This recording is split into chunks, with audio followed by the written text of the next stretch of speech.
Oh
धरती राजा रामनी पूरी ने कोनी आर कैक राणा रमी ज्ञान कैक थिया निराय बोलो रामचंद्र भगवान की कहीं आज जिज्ञानेन्द्र बोलू ने बहु कठिन है बापू जेवा जो आशीर्वाद आपता है आपने बोल इमा आपने तो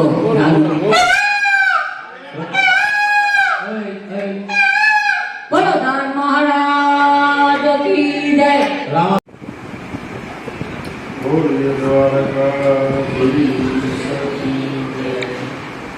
श्री राम जय राम जय जय राम श्री राम जय राम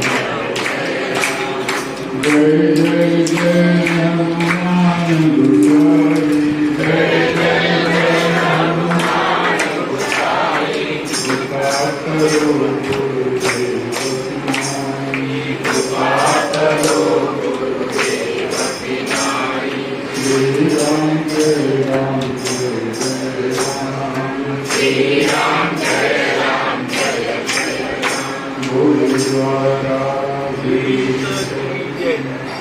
रामचंद्र भगवान की जय रामदेव जी महाराज की जय राम महाराज आपातगामी जय विकलांगनाथ की जय जगन्नाथ बाबा की जय जय जय सीताराम ओम नमः पार्वती पति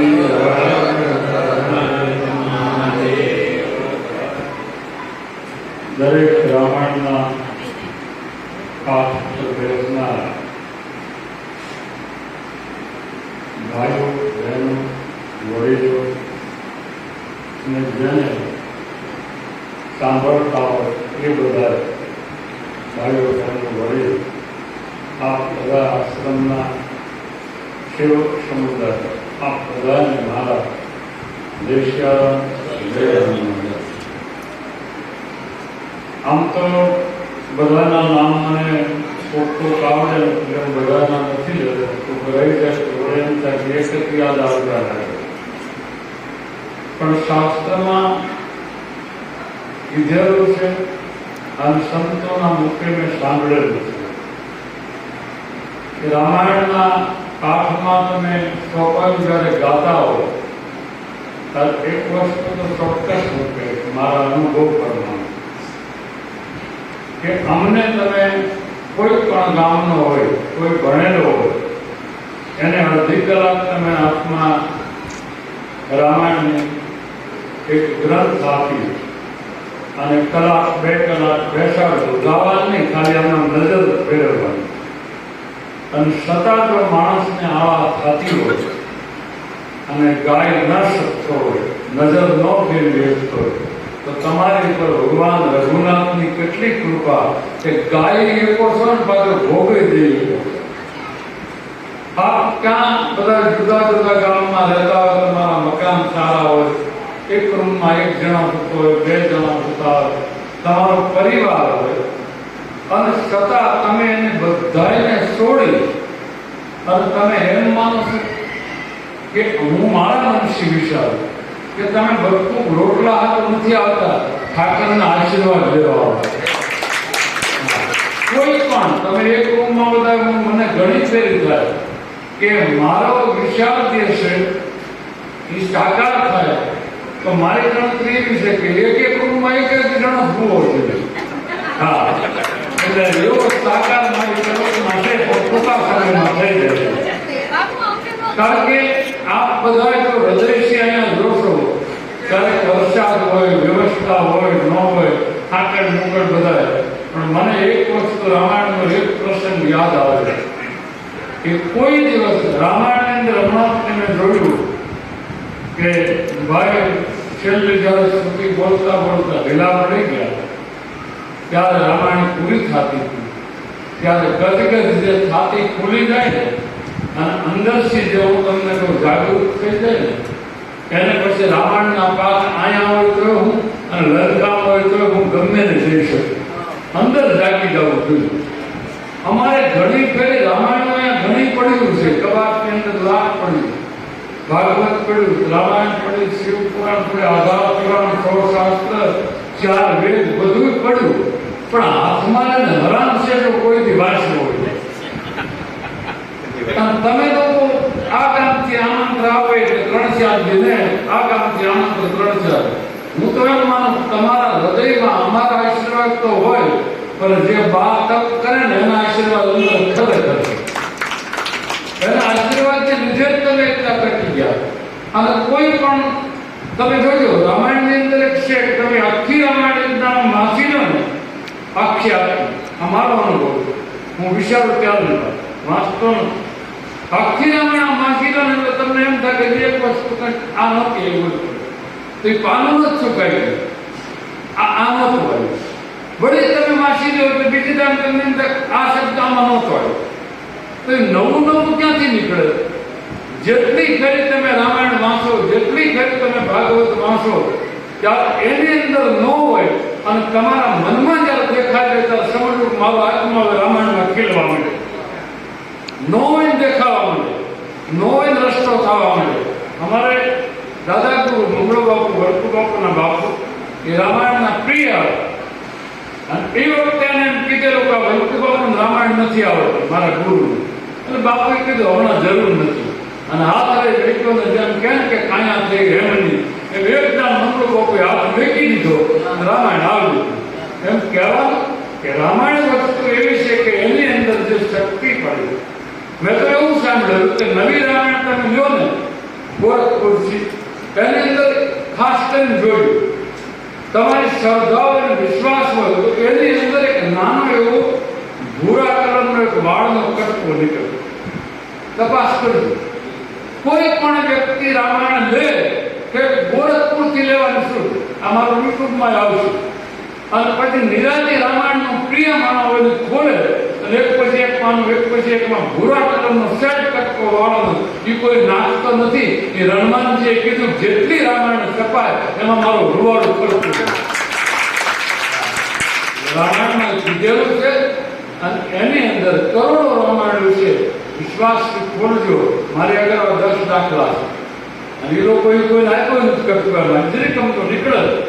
એટલે રામાયણની અંદર તમે પાઠ કરવા આવ્યા ત્યારે મને એ થતું હતું ઘડીક પહેલા બધા 3:30 રજા લેવાની હતી. એટલે મને આમ બેઠા બેઠો વિચાર કરતો, મેં કીધું આ દી તો વયા ગયા 3 દી, હવે આગળ બધા જાત્રાવાળા જોવા ક્યાં વયા જાય. એટલે મેં રાત્રે ખાલી જેવો થઈ જાય પછી તો હતો હું બે રહીશું.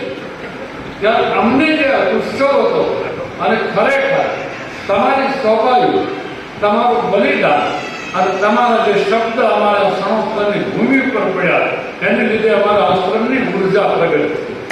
કારણ કે ઉર્જા 3 વસ્તુથી પ્રગટ થાય. કાં તો ઘી હોમો તો ઉર્જા પ્રગટ થાય, કાં તો જપ કરો તો ઉર્જા પ્રગટ થાય, અને કાં તો કોઈ વાંચન કરો ઈશ્વરનું તો ઉર્જા પ્રગટ થાય. આ ઉર્જામાં એક તાન તમારું છે કે તમે રામાયણના શ્લોક બોલી, રામાયણની સ્વભાઈ બોલી અને જે ઉર્જા પ્રગટ કરો છો એ ઉર્જામાં અંશાવતાર શ્રી દાન મહારાજ આપાકિકા મેઘાનાથને કહું કે આ ઉર્જાના ફળમાં તમને જો રામાયણ અર્પણ કરતા હોય વારંવાર આવી તો આ લોકોને માંદા નો બહુ રાખતા ને આવી લાંબી આપે. હા, સાન બાપુ ઠાકર એટલું તો કઈ આવી લાંબી રાખી અને માંદા ન પડે, તાંપિયા દુખે ઓછા દુખે, અને જેથી કરી મારે 108 9 પાઠ તો તમારે કરી જ દેવા, એમાંથી ખાલી 7 જ પાઠ થયા. હા, હજી તો લાંબા પકડે હાલવાનું, એટલે વરામાં 4 5 ફટકારો કઈ પાઠ આવી. હા, એટલે તો બધો અમુક ગઢો થઈ જાય, એટલે જે આપણે 5 7 10 થયા ગણશું આપણે ચાલી પર આવો ત્યારે કુલ કેટલા થાય. 109 પાઠ તો હું તમારે આગળ કરાવવાનું. તમે ગમે એમ કરો તો ત્યાં મને ભગવાનને હું પ્રાર્થના કરું તમારું આયુષ પૂરું થાય અને ઈશ્વરને ન ગમતું એક વાત જુદી, પણ મારું હાલે તો હું એમ કહું કે મારા 109 પાઠ પૂરા ન થાય ત્યાં સુધી આમ નામ રહેવાય. હા, ભલે ત્યાં ધરાવે તો ભલે ન ધરાવે તો મારે 109 પૂરા પાઠ થઈ જવા જોઈએ. શું કામ? 109 પાઠ હું કરું એટલે મને 109 પાઠના રામાયણના જે શ્લોક છે એનો આખો સારાંશમાં લખેલું છે કે 1 લક્ષણથી એમનું ફળ મળે. 1008 કુંડની અંદર તમે આહુતિ 9 જણ સુધી આપો એ ફળ તમને આમાં મળી જાય. એટલે મારે તો ટૂંકામાં જાજુ ફળ લેવાનું છે. એટલે આપ બધાના વખાણ નહીં, પણ હું તમારા બધાના ગળા ખૂબ આવે, તમારા નાથિયા ખૂબ આવે, તમારો ઈશ્વર શક્તિ આપે એ દાન મહારાજને કહું અને તમારી ભક્તિ વધે. તમારા પ્રજાને કોઈ દિવસ દાન બાપુ કરે અને હું આંખ ન આવે, તમારે ખોટા કોઈના દુઃખ ન જોવા પડે. કારણ કે તમારી ઉપર એક વસ્તુ જ નથી, કારણ કે તમે કોઈ પણ સૌને રામાયણના પાઠ કરતા ને સહન શક્તિ બહુ. હા, કોઈ કહેતો હોય કે ન હોય, ના, રામાયણના પાઠ કરવામાં શક્તિ અને સહન શક્તિ બહુ હોય. અને સહન શક્તિ જો ન આવે અને હજી એમના મૃત સમજવું કે પાઠ નથી કરતો, આ જાપ કરે, ખોટા જાપ કરે, સમજે. આ રામાયણના પાઠ કરતો સહન બહુ કરી લે, કારણ કે રામાયણ સહન શક્તિ વાળે છે. તો આપ બધા ફરી પાછું આપને હું 3 આમંત્રણ આપી દઉં છું. એક આવતી દિવાળી પછી, એક વૈશાખ મહિનામાં મારી બાજુમાં જેનું મકાન છે, વૈશાખ મહિનામાં બાજુમાં મારા ભગવાન એના બાપા ગુજરી ગયા કોરોનામાં. એટલે મેં એને કીધું હતું તારા બાપનો દાડો ન કરતો હાલશે, હું તારો પુરુષ છું, હું કાંઈ 2 વાર નથી આવ્યો, પણ આપણે આવતી તિથિ જયારે આવે ને ત્યારે રામાયણના 3 દી પાઠનો ખર્ચ વાપરી એટલે જો હામાં વ્યક્ત. એટલે વૈશાખ મહિનામાં એની તિથિ વચ્ચે આવી જાય, છેડાઈ જાય, એટલે એના બાપાની તિથિ અને અષાઢ સુદ અજવાળ્યા તો ઉભા થયા. એટલે એના ખર્ચ બધો એનો છે વૈશાખ મહિનામાં. અને એની તિથિ વૈશ્ય આવે એવું કંઈ કરી, છેલ્લે દી આવે તો ભલે, પહેલા દી આવે તો ભલે, એક એનું. અને અષાઢ મહિનામાં 14ના દિવસે મને બધી મને ગાડી ભેટ આપી, એના બાપુ ગુજરી ગયેલા, એની તિથિ આવે છે. એટલે આપણે 12 13 ને 14 બરોબર ગુરુ પૂનમ થાય, બરોબર. એટલે એ ખર્ચ 3 દિવસના પાઠનો એનો તમામ છે. એટલે એક પાઠ ત્યારે આપવાનો છે અને એક પાઠ દિવાળી પછી કાર્તક મહિના પછી માગસરમાં આપો, પોહમાં આપો. પોહમાં આપો તો અમારા દાન બાપુને નિર્માણ તિથિ ઉજવતા નથી, પણ પોહમાં આપો તાજની મજા હશે. 2 ગોદડા થોડા રૂમમાં દાદા હમાઈ જાય, એટલે એવો એક તાજમાં આપો. એટલે 3 આપો, 100 તો તમારી મરજી પડે ત્યારે આરામમાં પીના વાદળો જાય ત્યારે આપવા. મૂળ તો આપણે વાત કરવા વરામાં 4 આપો ત્યારે 15 વર્ષે પછી 20 વર્ષે પૂરું થાય તો હું ગઢો થાય, તમે કોઈ ભાવ ગઢા થઈ જાય. એટલે આપણે 4-5 જેવું રાખો. આવતા વર્ષના આપણા દાતાઓ બધું ગોઠવાયેલું છે. એટલે આપ બધા આની અંદર અમને સાથ આપો, સહકાર આપો. અને માતાજી કરે તમે જ્યારે તારીખ નક્કી કરો એ વખતે તમારી કોઈ ઉપર વિઘ્ન ન આવે, ન આવે અને ઠાકર તમારી ઉપર રાજી રહે અને આ જ રીતે જ્યાં પાઠ કરવા જાઓ ને અલગનો ગણિત તમને કોકને કોક આશીર્વાદ દે એવી દાન મહારાજને મારી પ્રાર્થના કે જેથી કરીને તમારી શક્તિ તમારી ભક્તિ ખૂબ આગળ વધે અને ખૂબ સારી રીતે બધા ફાયા ફૂલાજો અને તમને કાંઈ માન મળે ન મળે ગંગા સતીનું એક ભજન લેજો માન ને હરખ ને શોકની ન હોય કોઈ દી હેઠકી એને હાથે કોર આણંદ આ કાયમ રાખજો હું આ જ્યારથી આ 1.5 વર્ષમાં 1 વર્ષથી 6 મહિના ગયા પાછા 6 ગયા પછી એક વસ્તુ ભાળી ગયો ને ત્યાર પછી થોડો બાવો કડક થયો હવે કડક થયો એટલે હું કઈ ખીજાવે તે ગાડી થયો આશ્રમ ભાંગી નાખો એવું નથી પણ મને એમ થયું મારું કોણ હું કોણ છું મારું કોણ છે મારી કોણ છે મને જ્ઞાન લખ્યું ભાઈ બદ્રીભાઈ પૂછી ગયું કઈ તારીખે મોત છે એ ખબર પડી ગઈ હા કઈ તારીખે હું ભૂલ્યો જવાનું નહીં છે એટલે ચિંતા ન કરતા 17 વર્ષ તો ગેરંટી આપો હા 17 વર્ષ કોઈ તારીખ આપી તમે લખી લો કામ કરતો તારે મારા જાણે કોઈ નથી જવાનું 17 વર્ષ તારીખે તાકે આ તારીખને આવા આ મંગળાસર આપણું છેડું એટલે કહેવાનું કે મને જે પૂછે છે એ હું કરું છું એટલે તમને જો મારી ઉપર ભરોસો હોય અને તમે જો હું કામ કરો દુઃખી થાવ તો મને દ્વારકા નિસાક્ષીમાં જાઓ જય શ્રી રામ